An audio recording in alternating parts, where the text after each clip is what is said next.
to another episode of Ginger Force Apocalypse, the podcast. I'm Britt Rochelle. I'm Muffin. And this is my sleepy little boy, Oakley Dokley. He opened his eyes for a split second, so I let him be in the intro, but now he's going to go lay down and take a little nappy nap. I want to show y'all. Throw him across the room. We're matching. And no, I'm not throwing him. He's so little and precious and just wants to sleep. So actually, all right, everybody in chat, tell me, is that dog matching? Yeah, let me show you his collar. There we go. There's no way that this dog is matching. There we go. See, he's got pink. Different shade of pink, too. I got pink. He's got pink. I'm going to lay him down. Ha! My answer in the girls' chat. What? I said, do you think that a Maltese should ever wear clothing or shoes? Mind you, it's not that cold and absolutely no need for shoes. And she said, not unless you're extra. I am extra. It has been spoken. Excuse you for one. What do you see? Okay, well, CZ4200 says that it counts as matching because we're both wearing pink. And also bullshit. Yeah, but you're not wearing a bow tie. It's not that cold, and it's not that cold out. He's literally walking around. When it wasn't that cold in the snow. Before it wasn't that cold, and you were still dressing that dog up. Yeah, it is. So I do dress that dog you're up, extra, which I am. So yeah, I should be dressing him up. She gave me a special addendum.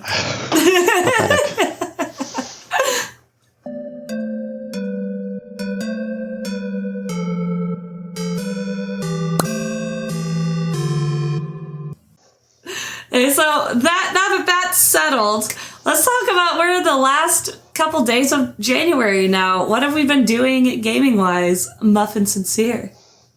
Take it away. What was it? You played that meme game. Fever meme, which it's all over TikTok. It's quite an interesting game. Yeah?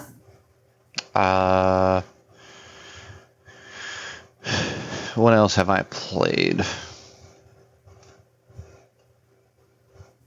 I don't think I've played much. I literally just went through my recent activity as well. Oh, I got an invite to a playtest game from one of the other guys that I stream with. Nice. It's called Deadlock. Oh. I haven't seen anything on it. Let's see.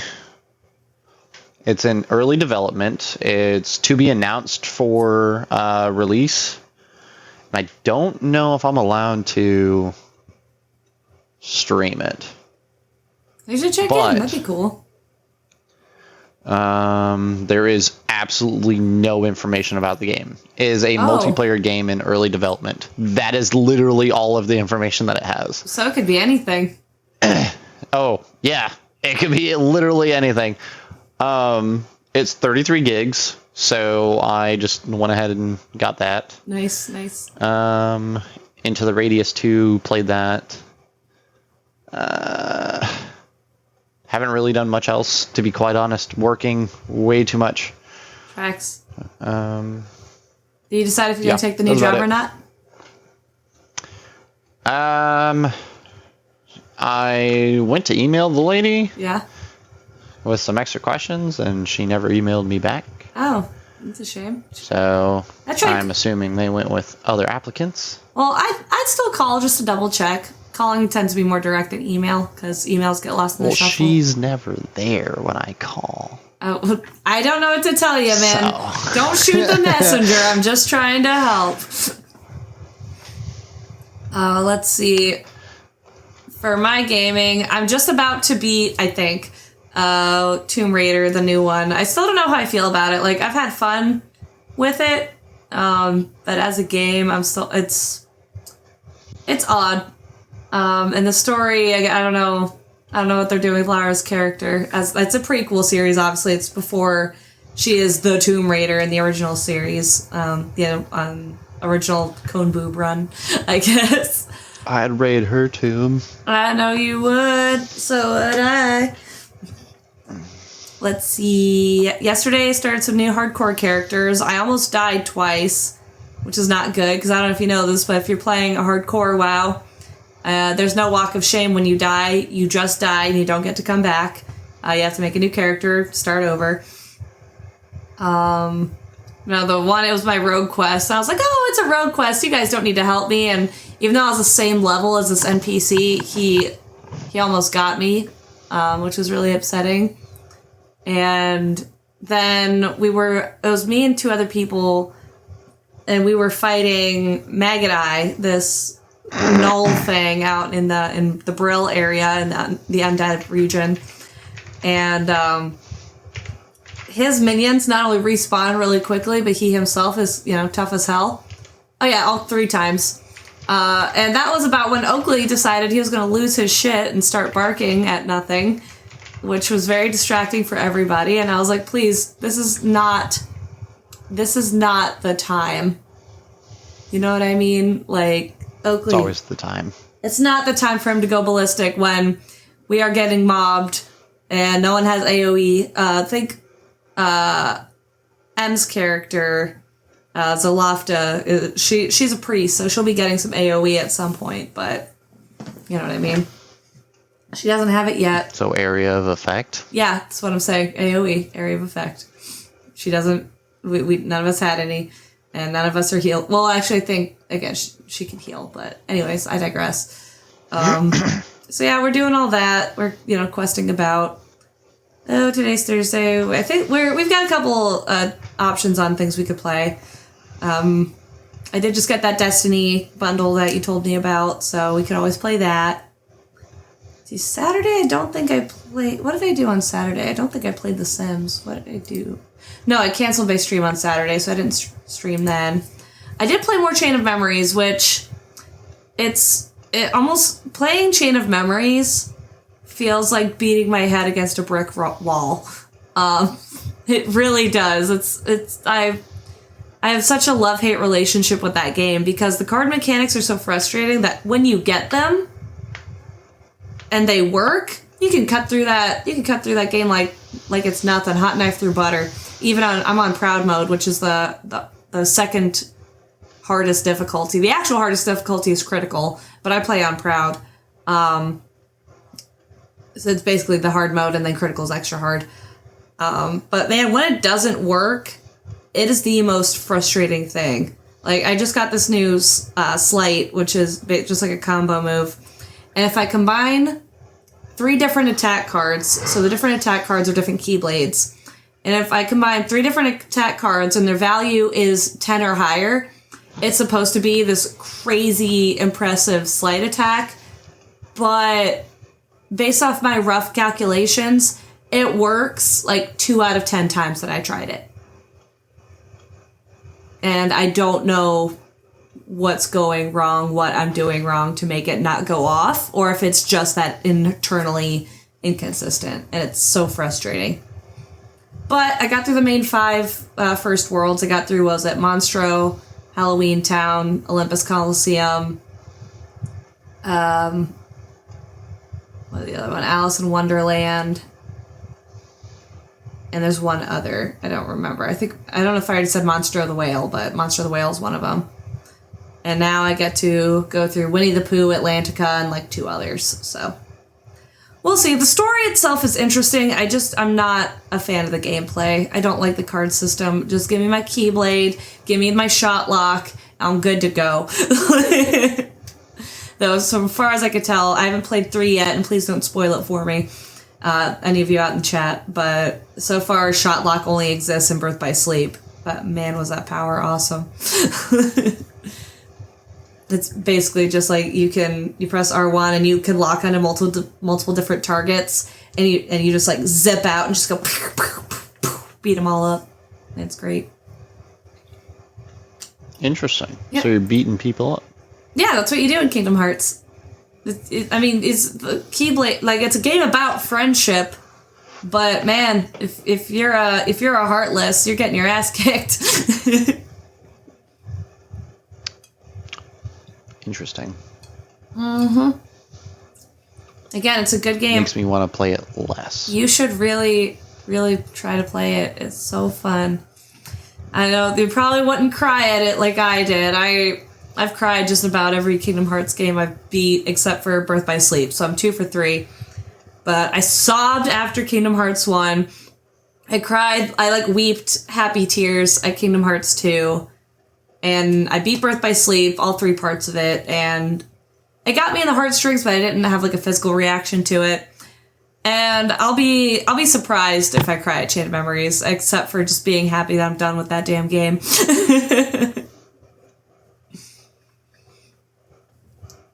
Again, I love the story. I don't love the gameplay in that one.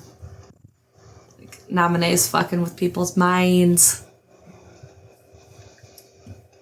Anyways, let's get into some news. We're going to start off with something Muffin sent out. And where'd it go? Why isn't it there? There it is. So we got a lawsuit. We love talking about our lawsuits. So Steam owner Valve is facing a $900 million lawsuit over PC monopoly claims following a UK tribunal ruling. So let's see what that's all about. A UK tribunal has given the go-ahead to a £656 million, which equates to $901 million US, collective action lawsuit targeting Valve over alleged anti-competitive practices on PC storefront Steam. The legal action, originally filed in 2024 by digital rights campaigner Vicky Shotbolt, has now been given the green light to proceed following a ruling by the UK's Competition Appeal Tribunal, BBC has reported. In short, Valve is accused of wielding its status as the dominant digital game storefront to lock game developers and publishers into release-party restrictions and keep game owners spending on Steam when buying add-ons. Shotbolt's lawsuit is a collective action claim, effectively a class action lawsuit, which she is attempting to take forward on behalf of the 14 million UK citizens who have bought games or add-on content through Steam since 2018. The tribunal's new ruling, published this week, takes into account Shotbolt's claims and an initial response by Valve, designed to halt the legal action from progressing further. The lawsuit alleges that Steam unfairly imposes platform parity obligations, which prohibits publishers from selling games on rival stores with better terms, causing a restriction of competition. The legal action has also taken aim at the need to continue buying add-ons for games bought through Steam via Valve's own marketplace, leading to a further reduction in competition. Finally, it alleges that Valve imposes unnecessarily high commission charges, essentially the typical 30% cut it takes when you spend money on Steam, which results in higher prices for consumers. Valve had initially contested the claim on the grounds that it lacked accurate detail both on Valve's commission structure and the actual impact of its platform parity clauses. The company also said the claim lacked a workable methodology for Steam users, including minors, to identify themselves as part of the claim. Ultimately, however, the tribunal has decided legal action can continue. Valve also faces similar action in the US surrounding Steam's 30% cut, initially brought by developers Wolfire Studios and Dark Cat Studios. The lawsuit has been ongoing since 2021. Last week, Remedy Entertainment spoke out to defend its Epic Games Store publishing deal for Alan Wake 2, following discussion over its store exclusivity deal. Epic boss Tim Sweeney also chimed in, saying that on some transactions, Epic wins. On more, Steam wins. But one thing is constant on every transaction. Gamers and developers win by having more options and better deals. So, what are we thinking about that, Muffin? I think Steam is going to settle. Probably. That's usually what happens. But, the video that I saw, I guess, a skit of this, made a point. Mm-hmm. Steam isn't the only company that's monopolizing. Right. Because in the UK, you have, Xbox, you've got PlayStation, you've got Nintendo, all those big name companies who are also doing the exact same thing. This is true. Why is Steam the only one that's being hit with a lawsuit? Well, I think because they're separate from Nintendo and some of the other things, peoples that you mentioned, and if people want to try and sue Nintendo, they absolutely can and should. But given that Nintendo's kind of its own conglomerate, that would be separate from Steam. And I'm sure people might even be gathering as we speak. I actually don't know. But what I do know is Steam is very prominent, particularly in PC gaming. So the fact that the majority, I think the point is, because obviously there's still the Epic Game Store, Amazon Gaming, all that other stuff we've looked into. But the thing with Steam is if they're putting in practices to where if you sell a game on Steam, you can't sell it anywhere else, like you can't put it on the Epic Game Store or Amazon Gaming or anything else, then that's monopolizing a platform, which is no bueno, especially for PC exclusive games. Yeah. I don't know. I still think that Steam isn't going to lose anything over this. Probably not. I bet there's going to be some sort of settlement, and I am looking forward to, I think I've gotten emails about some kind of class action with Steam, and I put in my information, because it's never, the settlement per person, in my experience with these, because there's so many plaintiffs, it's the amount per person's not usually that big. Like, I don't remember what company it was, but there was some class action that I sent my information in and they settled and I got like $20. And, it was $20 I didn't have before, so I'm not mad about it. But it was still, it's like, $20 is $20 was my attitude on it. Yeah. And so, there is one in the US that I have been getting emails about, and I think they've been in arbitration for so long. They haven't reached a settlement, and they keep bringing up new stuff. So when that settlement comes, for one, there's no conjecture at this point as to when that will happen or how much it will be per plaintiff. But it's just one of those wait and see kind of things. Particularly because it's a class action. I'm pretty sure I waived my right to individual arbitration because I myself I care enough to put my information in and maybe get some money out of it, but I'm not going to hire my own lawyer and go to court and do all that. I myself am not doing that. So, yeah. It's not going to have the people can do what they're going to do. And if I get money out of it, great. If I don't, great. That's just that on that. That's that. Yeah, so we'll just have to wait and see. This is something we can keep an eye on, of course. We do like to keep an eye on our lawsuits. We've been following the Pal World Nintendo lawsuit for something like 2 years now, at least, maybe even 3. No, it was like 2.5 years, I think. I'm excited to see that finish. I want to see what the ruling on that's going to be, but that's going to take a while, even with, it should be leaving early access this year, Pal World is, so we shall see. You just said it, and I'm looking up an update for it. Oh, go for it. Please do. Adjust this. This headline made me giggle, I'm not going to lie. PS5 just added a feature that lets friends know when you're ignoring them. I would ignore you just for the fact of that just happening. We're not friends on PlayStation. No, because I don't have a gay station. I have multiple gay stations. It's one of my favorite consoles. I have the PS. Actually, I think I have all of the gay stations. I have 1 through 5. I just don't have the PS5 Pro because I'm not spending that money.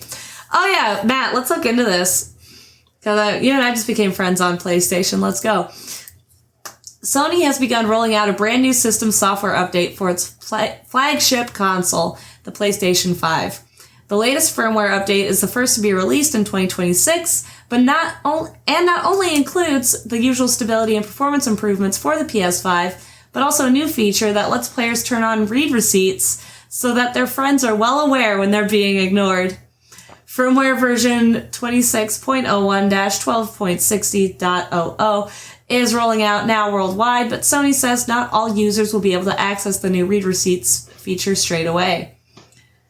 PlayStation 5 owners can likely expect plenty more firmware updates on the horizon, as it is believed Sony may have pushed back the release date of the PS6 as late as 2029. If this is the case, it means the PS5 will have its life cycle extended beyond the usual 8 years that consoles often stick around for. According to a senior analyst at MST Financial, the release date for the next generation console is likely to be much later than expected. given that Sony's lead console architect, Mark Cerny, said the PS6 would release in a few years. Many anticipated a 2027 or 2028 launch, which would be in line with the usual 8-year life cycle. However, the ongoing RAM crisis could be having a significant impact that may mean the console doesn't see the light of day till 2029 or beyond. So it does tell you down here how to turn the read receipts on or off just by going to settings, users and accounts, privacy, view and customize your privacy settings. The rest of the article just kind of goes through, the whole ignoring your friends thing. And it's so funny because I don't know if I'll bother to turn this on. I don't tend to... If I'm communicating with people on my PlayStation, it's not usually through DMs, which is a feature. It's usually from texting, hey, get on PS5 chat, get on PlayStation, or just straight up inviting them to a party if I see they're online. But that is funny that you can now leave your friends on red on a new platform, the PlayStation.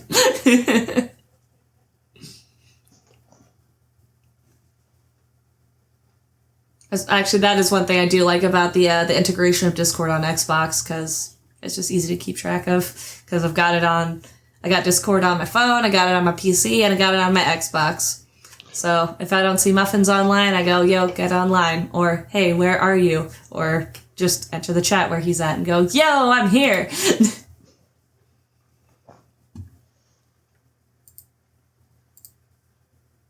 All right, next up we have... Okay, this one, I know Muffin does not care about Fortnite, but I do like Fortnite, and I'm excited about this crossover. It says it's a leak. Oh, well, it was leaked on the 24th, but it was recently just confirmed that... Wait. Oh, this is different than I thought it was. This is about Ben 10. This is not about regular show. But we're getting regular show characters, too. But apparently we're getting Ben 10 as well. That's pretty cool. Timing's not confirmed, but it's likely to come out by the summer. I think that's cool. A recent post shared by prominent Fortnite leaker Adira is teasing the addition of Ben 10 skins to Fortnite later this year. The post does not give many details about the Ben 10 crossover beyond the planned release window for the skins, expected to launch during the summer. The post also specifically does not clarify which branch of the Ben 10 franchise will be featured in Fortnite, with multiple different versions of Ben... With multiple different versions of Ben from the series, many reboots and sequels. Specific skins were not mentioned within the post, though everything from Ben and his alien forms to supporting cast members like Gwen, Uncle Max, and Kevin could be added. Also, I better keep it as the original Ben 10, not the new garbage that they have out. I totally agree, actually. I hope it's... I kind of want to see this guy. My only problem with this guy being in Fortnite is his hitbox would be ridiculous. Not necessarily. Yeah? If you think about hitboxes, especially in Minecraft, a lot of the skins that are in there all generally have the same hitbox as far as like characters go, unless you choose a different gender. I mean, the hitboxes are... The hitboxes are pretty consistent in Fortnite as well, though if you're like a beefier character, obviously there is some wiggle room there. But overall, the hitboxes are generally the same.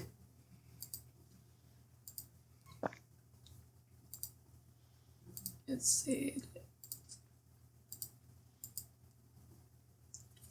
So I don't know anything about this Highguard game that just released, but it's looking like, from the little I've seen, it's going better than Concord did, but it's also not doing super well from what I understand. So it's pulling a Concord. It's pulling a Concord. Like, it had high viewership on Twitch, and then it just cratered, allegedly. But this headline about Highguard says the game developers are defending this by saying game development runs on optimism. And I wanted to look into that a little bit more because that just sounds funny to me. It's literally the gamer equivalent of love will get us through. We can't pay our bills, but we have love. Devs from multiple studios are defending Highguard as negative responses to the game continue to pile up.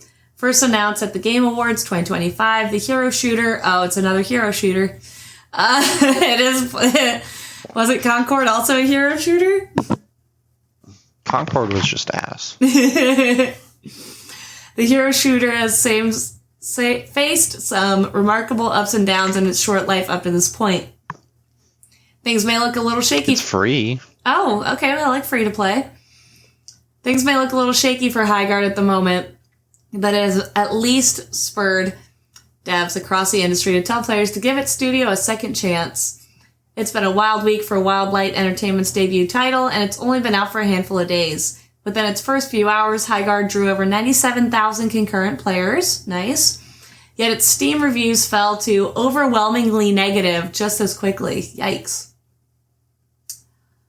Naturally, this plummet drew unwelcome comparisons. Hey! I didn't even read this and I said this. Naturally, this plummet drew unwelcome comparisons to another hero shooter in Sony's ill-fated Concord. And while there's plenty of reason to believe Highguard won't suffer the same fate, the damage was done in many gamers' eyes. Now, though, devs who didn't even work on the game are coming to its defense. Let's see. It very much has an Apex Legends, like, gameplay. Okay. Because I have the game up on Steam right now. Okay. It's very much Apex in, like, the sense of how the first person is viewed. Mm-hmm. How the shooting is, like, it's very similar. Mm-hmm.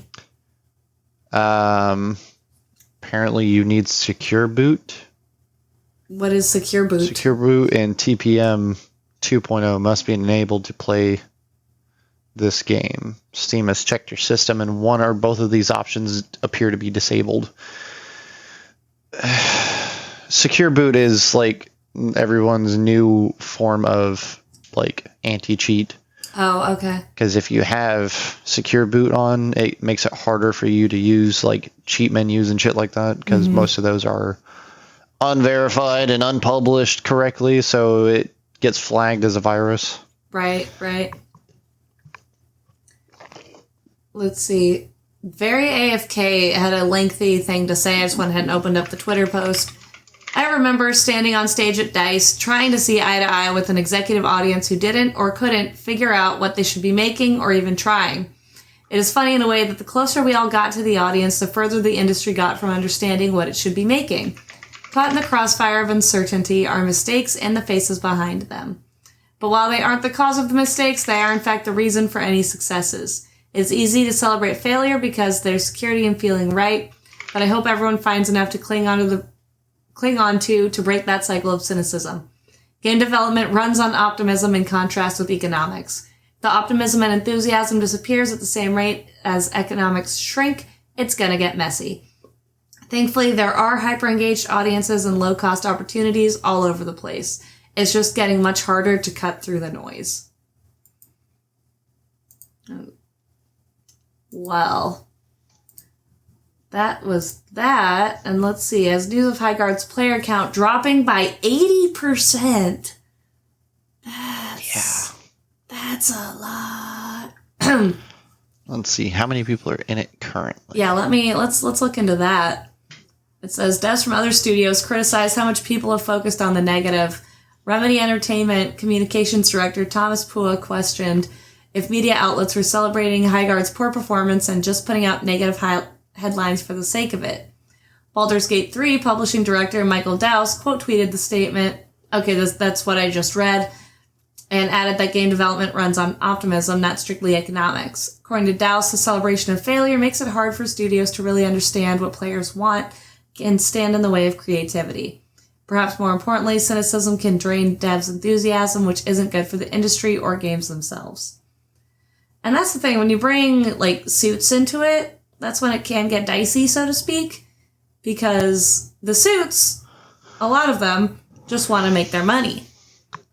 But gamers just want a good freaking game. They want the next Destiny, or Halo, or Kingdom Hearts, or Elden Ring, or what have you. They don't want lazy shoot-em-ups that's just there to get you to buy, skins and DLC. We have Fortnite for that. I guess that's their point too, though. Even me joking, that's why we have Fortnite.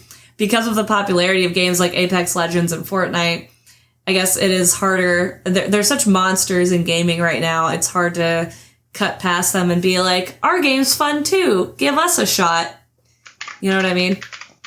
Though I guess games like Concord and it looks like Highguard are looking to be more like Overwatch, I think. And even Marvel Rivals is kind of a game like Overwatch, but Marvel Rivals has the benefit of being backed by Marvel. Which Marvel Rivals still isn't even that good. No, I didn't want to say it wasn't that good just because I only played it the one time and I'm not very good at it. But I'll admit it's okay. I'm just gonna say it's okay.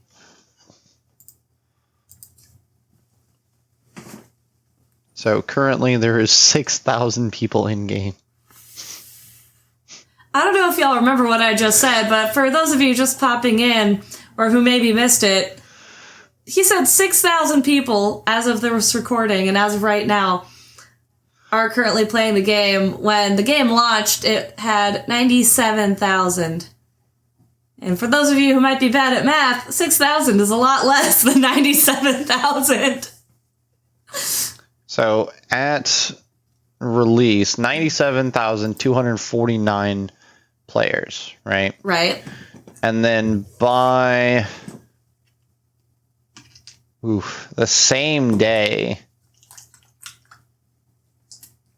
to midnight of the 26th, it dropped to 43,015 players. That's further ruining the game. By 8 a.m. UTC, by the next morning, it had 8,645 players. Wow. And has stayed below 20,000 players since. It got to the lowest. Let me see if I can get to the lowest point here. Do it. 4,457 players this morning at 10 a.m. UTC. Wow. It rose up to just over 7,000 at 14:10, so that's 2:20. And then by now, 6,506 people. Yeah, that's kind of rough. I'm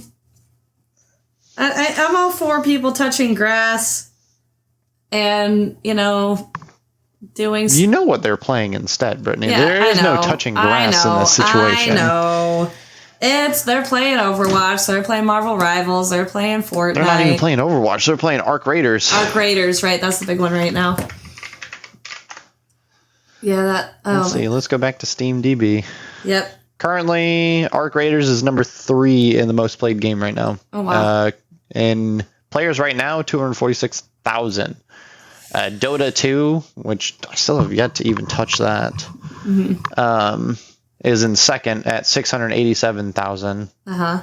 And still, number 1, Counter-Strike 2. Oh. 1,465,979 players right now. Wow. That's crazy. That's a lot of people not... And a 24-hour peak is 1.5. That's a lot of people not playing Highguard. That's where you get to the point.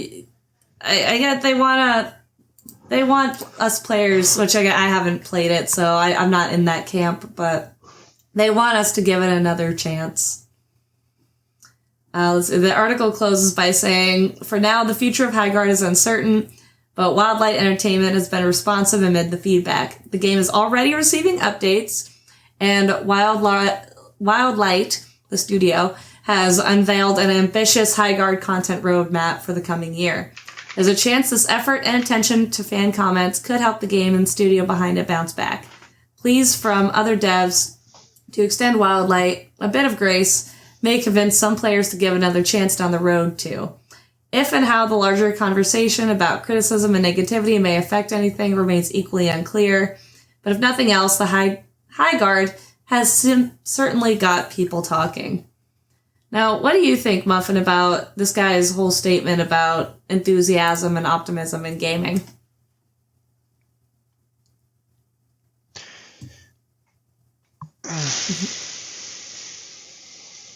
I think it's very rehearsed.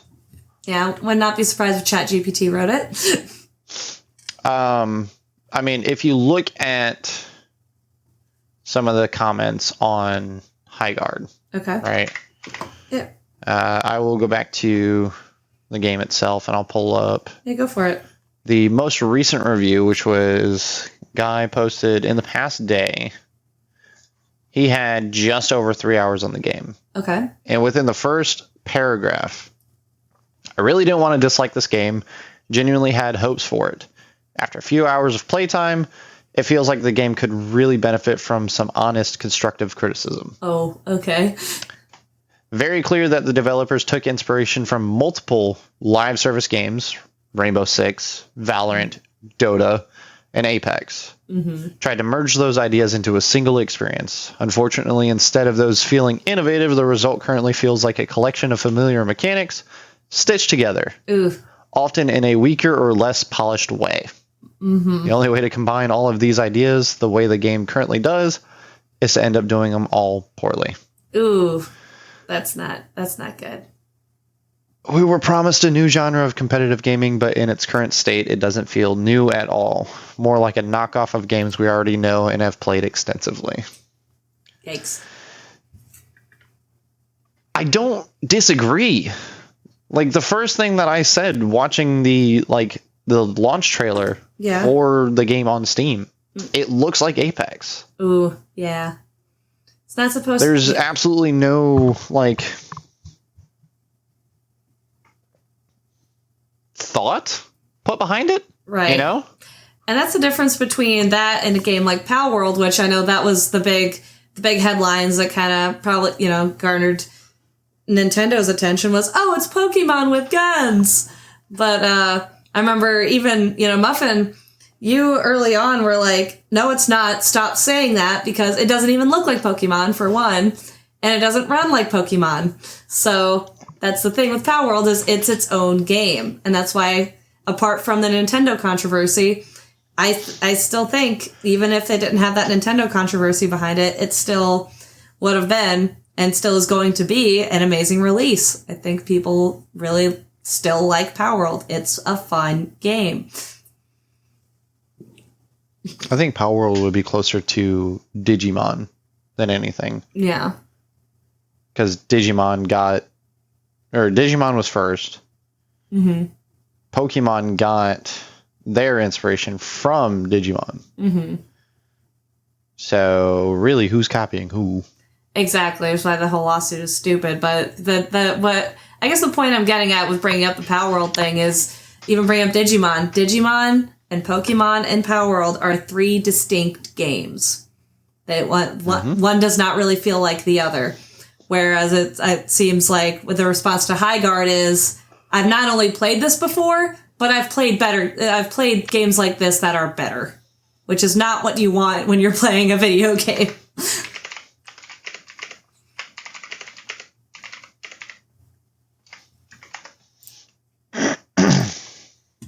Right, and I did mention earlier I'm dipping my toes into Tomb Raider. I am starting with the definitive edition, mainly because I played it 10 years ago and never got to finish it. And I will be going into the original releases, because I believe I have at least 1 or 2 of them on original hardware. I have to check my collection. But I guess there is a leak that is teasing a massive change coming with the upcoming new game. Now, I know, Muffy, you said that she's looking old. That doesn't even look like Lara to me. So if that's supposed to be Lara Croft, we already have problems, if you ask me. Looks like her aunt. Yeah, it does. It looks like her aunt is, and if it's someone related to Lara, I think that's acceptable. But that doesn't look like Lara Croft. See, this is all Lara Croft right here. Every version of Lara Croft ranked. We don't have to go through this, but I just want to look at the pictures. This I can all accept as Lara Croft. This is not Lara Croft. Anyway, let's see what's going on with this leak. A new leak suggests that Tomb Raider Catalyst could feature an open world, which would mark a first for the 30-year-old action-adventure franchise.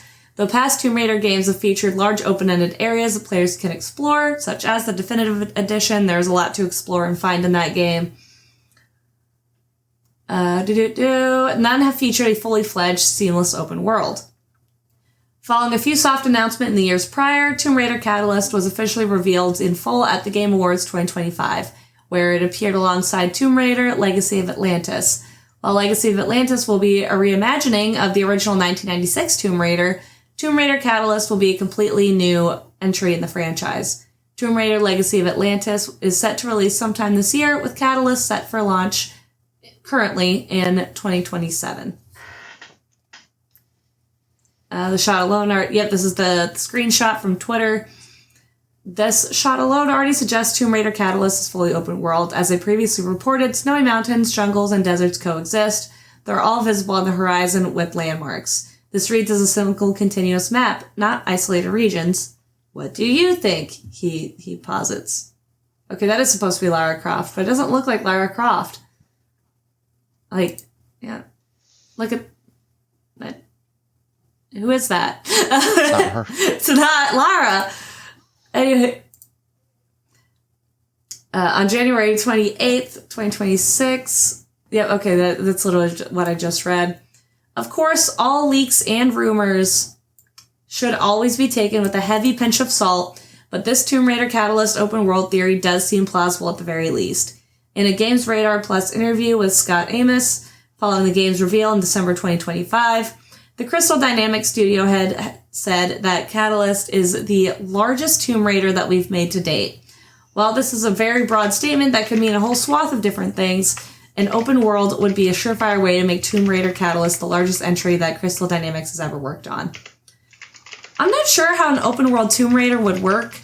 I think I've never played Uncharted. I'm Lara Croft. Thank you, Derek. That's so sweet.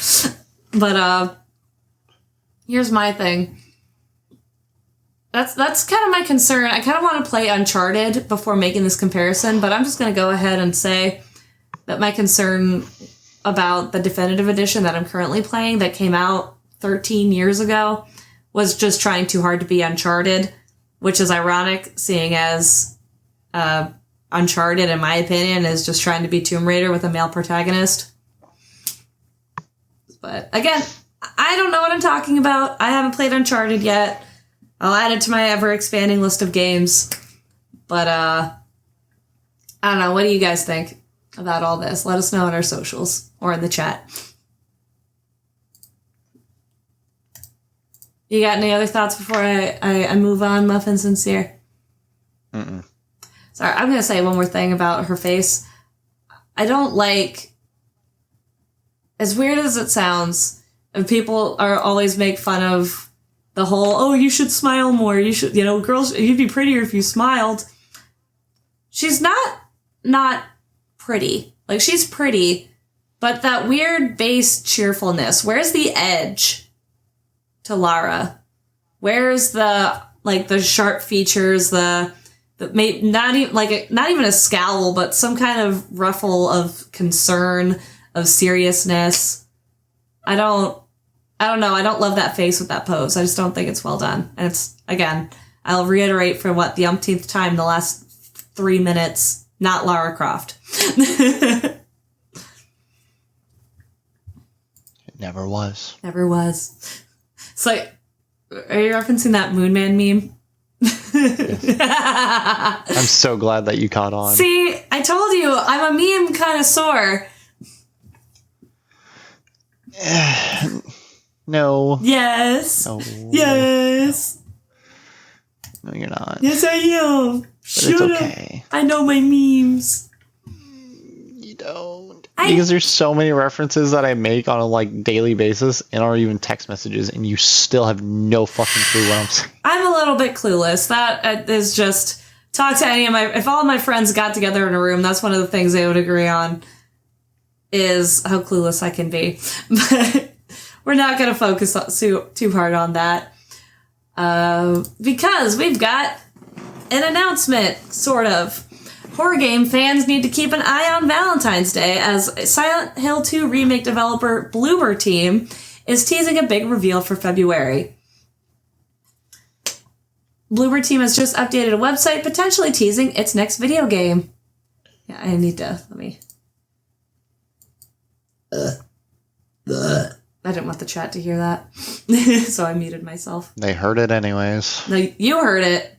Tisk, tisk. You heard it. They can't hear me right now, because I muted my chat on OBS. Interesting. Yes, I'm a lady, damn it. Are you? I can be. I guess I can be too. Anyone can be anything. It's 2026. Founded in Very loaded statement. I know. Founded in 2008, Bloober Team has been around for a long time, but it's arguably best known for its work in the horror space over the last decade or so. Layers of Fear, Observer, Blair Witch, and The Medium all grabbed the gaming industry's attention, though it was the recent 1-2 punch of the Silent Hill 2 remake and Chronos: The New Dawn that recently cemented Bloober Team as a household name in the horror gaming scene. While the former project showed Bloober's astonishing ability to faithfully remake one of the most acclaimed horror games of all time, the latter proved that the studio was still more than capable of making original IPs with novel concepts. And we got a new game coming! On December 31st, U.S. time, Bloober Team posted a link to a mysterious website on its socials that captioned, "Dare to peek into the darkness." This website simply featured a countdown timer that was set to end on February 14th, 2026 at 4 p.m. Pacific Time, 7 p.m. Eastern Time, or 12 a.m. UTC on February 15th. Many believe that this website is teasing Bloober Team's next project and that the game will be officially announced when the countdown ends. On January 28th, Bloober Team's eerie website was updated. The same blood red countdown clock is there, but just above it now sits a new image of a rose that appears to be bleeding.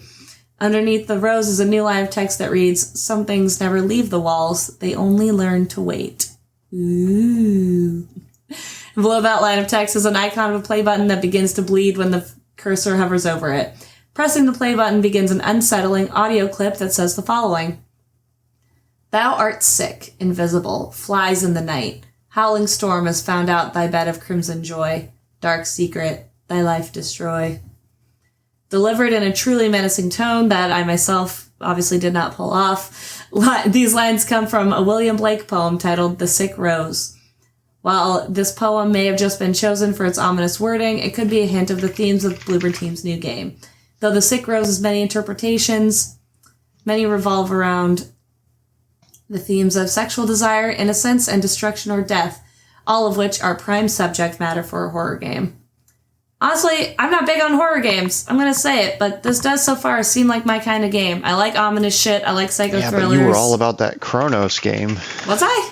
I never played it. Yeah. No, when we were, when it was on the release. Right. I didn't add it to my list like I should have.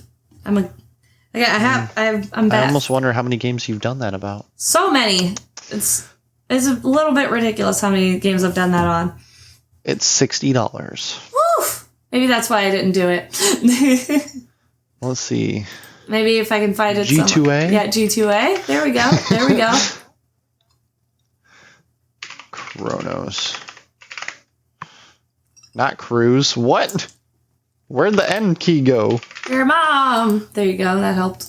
I'm so helpful. It literally did nothing. It's not even popping up. The one that's popping up is Chronos Before the Ashes. Maybe they don't have it on G2A yet. Maybe no one's reselling it. Technically, that's not a reselling platform. Thanks. Sorry. Any hoot. So, last but not least... Oh, I spelled it wrong. Ooh. Sorry. $36. 36. Oh, that's not so bad. Still. Or you can get a random key for $2.78. See, I've seen that and possibly get it.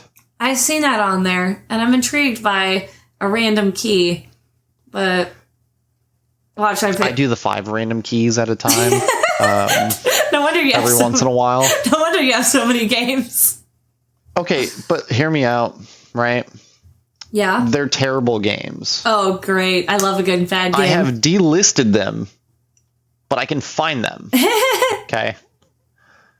I love a good One bad game games. that I got, right? I went on there for, what was it? I don't want recent. I specifically went on there for a game. I believe it was like a Need for Speed.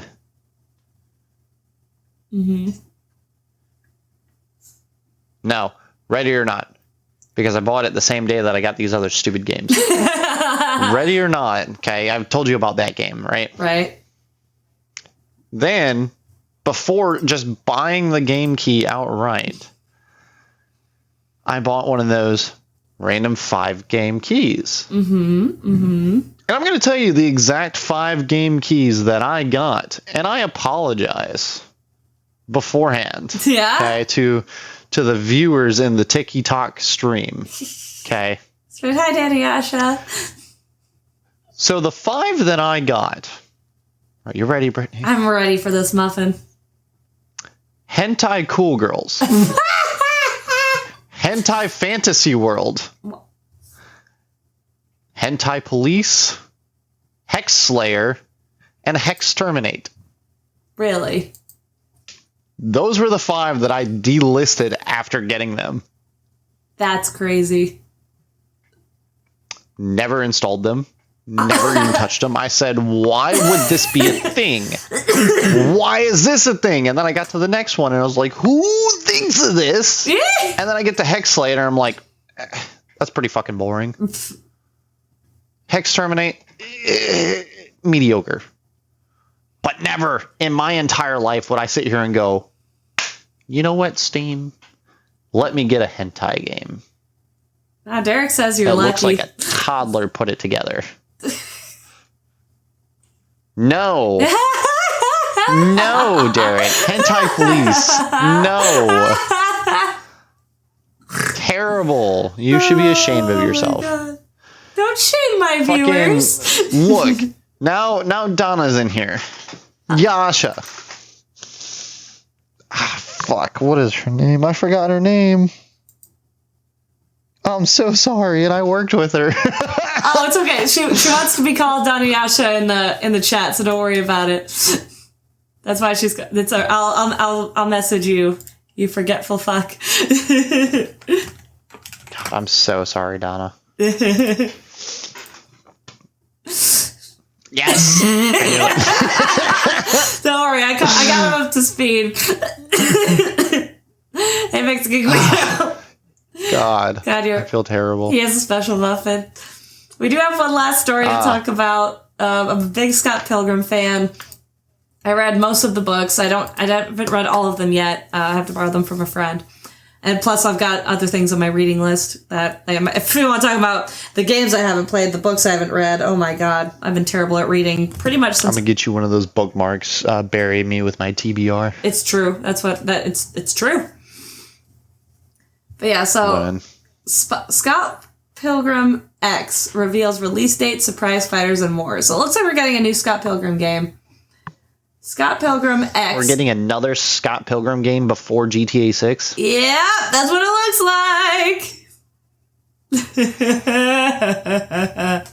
like. Where's my end it all tool? Yeah, Scott Pilgrim X will hit the market on March 3rd. Tribute Games has confirmed. The release date announcement arrived alongside a new gameplay trailer that also revealed 2 more Scott Pilgrim X fighters. It's a new co-op brawler that was originally announced at Summer Games Fest 2025. Developed by Montreal-based Tribute Games, it promises a quest-based and partially non-linear experience, lots of flashy fighting, and new music by Anna Managuchi, with creator Brian Lee O'Malley contributing to the story. He's been involved with the story since the beginning. If you want to know, it's pretty common trivia, but for those of you who might not know, the live action movie that came out, Scott Pilgrim vs. the World, that movie was in development and finished and was released before like the last 2 books were written. So I honestly didn't know there was books. I just watched the movie. Yeah, it's because who the fuck reads? It was a graphic novel series first. Who reads? Me. I like to read. The only book I read last year, though, I'm embarrassed. Well, I started The Hero of Ages by Brandon Sanderson, but the only book I finished last year that I can think of was actually the A Court of Thorns and Roses. Which was... Trust me, Brittany, with a forehead that big, I know you're a reader. Anyway, the fact Brian Lee O'Malley, he created the series, so I like that he's been involved literally with every... to my knowledge, I could be wrong, but to my knowledge, he has been involved with every project that has shot off since Scott Pilgrim came out, so that's cool. Tribute Games previously revealed the game would have 7 playable characters at launch, but while only identifying 4, Scott Pilgrim, Ramona Flowers, Lucas Lee, and Roxy Richter, leaving room for more reveals. 2 more fighters have been revealed. Of course, Matthew Patel. Gotta love it. And Robot 01. Matthew Patel. Matthew Patel! As long as he's got demon hipster chicks, I'm sold. You know what I mean? You can't have Matthew... Oh, there's a demon hipster chick right there. See? You can't have Matthew Patel without his demon hipster chicks. Get him, Maddie. Scott Pilgrim X is about to debut simultaneously on PS4, PS5, Xbox Series X and S, and PC. Tribute Games says physical editions are coming soon and has teased one final ally reveal ahead of launch. The game has been available for wishlisting on Steam since mid-2025. While Tribute has not yet confirmed pricing, the studio's previous releases suggest a retail price in the ballpark of $29.99 being likely. The Canadian developer is positioning Scott Pilgrim X as a standalone adventure that builds on the franchise's history while embracing open map brawling and multiplayer mechanics reminiscent of the fan favorite Scott Pilgrim vs. the World, the game. I didn't realize they made a game. Oh yeah, I have it on, I think it was on PlayStation Plus, so I have it installed. Me and my buddies were going to play it, but we ended up, playing other games instead, and we'll get to it. It's one of those we'll get to it. But yeah, no, we're getting a new Scott Pilgrim before GTA 5. That's obviously for sure. Or for GTA 6. Sorry, we've had GTA 5. We've been waiting on GTA 6. Speaking of which, I'm going to look up that Echo the Dolphin thing and see if we have anything going on with Echo yet. Echo. We don't. The Echo the Dolphin. The Tides of Time. God, that's awesome. Okay, I found a link, but I want to find that website. There it is, the official echothedolphin.com. It should have been obvious. It's on the Discord, Blue Sky. The timer is not there anymore. Oh, no, I don't want to get copyrighted. There we go. Anyways, so yeah, we're getting remastered Echo the Dolphin, a new Scott Pilgrim, and what else are we getting before GTA 6? Like everything? Were you asking me a question? I'm sorry. Yes! Yeah, like I was saying, we're getting a Echo the Dolphin remastered. Oh, I think we're getting new Bubsy before GTA 6. Getting new Scott Pilgrim. I just needed Rare to announce some kind of remaster of Banjo-Kazooie, and that'll just top everything with a nice, pretty bow. And with that, I think that's where we'll end this episode, and I want to ask y'all out there watching what you want to see, what is coming before GTA 6 that excites or shocks or disappoints you. Let us know on all our socials, which can be found at linktree/GFA Entertainment. We've got Twitter, TikTok, Instagram. We've got it all, and you should really, pop on in and give us a shout. Also, if you like what you're seeing from my little stream, I stream between 5 and 6 days a week. I don't always stream on Sundays, but Tuesday through Saturday. She doesn't have a life. Just watch her streams. Just watch my streams. Streaming is my life. And follow me on all my other platforms, which can be found at BritRochelle.com or BritRochelle.card.co. Also, can be found on that link tree that I mentioned, as well as our store. We have GFAP merch. Get yourself some mugs. Get yourself a sweatshirt. It's cold out. And yes, of course, as Muffin was just motioning to, he doesn't want to use his words, but yes, Muffin's socials can be found at linktree/MuffinSincere. Everything is here, even her links. Yep, my links. Her links are just at the bottom. Yep, I mean, I'm there though. So she's at the bottom where she belongs. Give him a follow. Check out his streams. And until next time, thank you so much for watching and or listening to Ginger Force Apocalypse, the podcast. And keep fapping, folks.